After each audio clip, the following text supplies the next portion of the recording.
let's keep moving on here to the next series. We have the Indiana Pacers and the Milwaukee Bucks. This season series, these guys, the Milwaukee Bucks have led this series 3-1. Wait a minute. Yep, the Milwaukee Bucks have led this series 3-1 over the Indiana Pacers this year. Obviously, we saw the NBA Cup and stuff like that and how that happened. But it's been a tale of two halves for this season. The Bucks have been up and down, obviously moving on from their mainstay of Chris Middleton.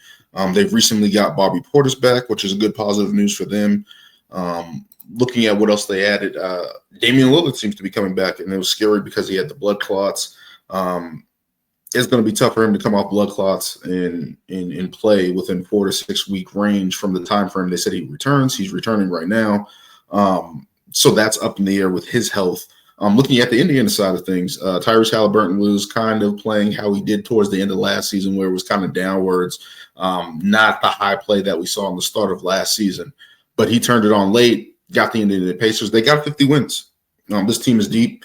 Has Pascal Siakam, considering probably putting on him on an all-NBA team, as well as Halliburton. Benedict Mathurin has been a revelation for these guys, really stepping up and being a good presence for those guys on both sides of the ball. They got Aaron Naismith, they got Obi Toppin, they got Miles Turner still playing at a high level, Andrew Nembhard, TJ McConnell, guys that you can rely on. And I think that's the one thing that we're looking at in this series here between these two teams, guys that at least have playoff experience and can be reliable.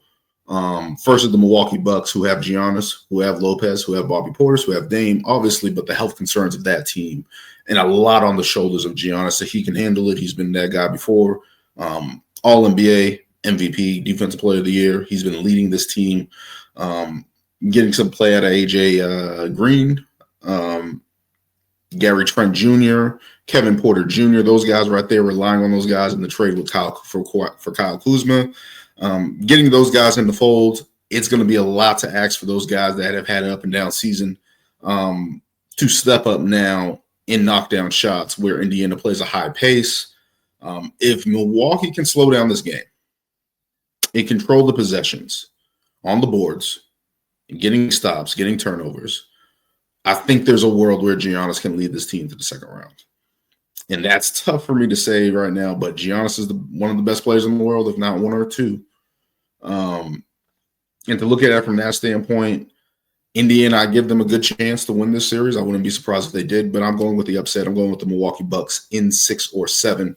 Just because Giannis in these type of series are going to give him that many opportunities.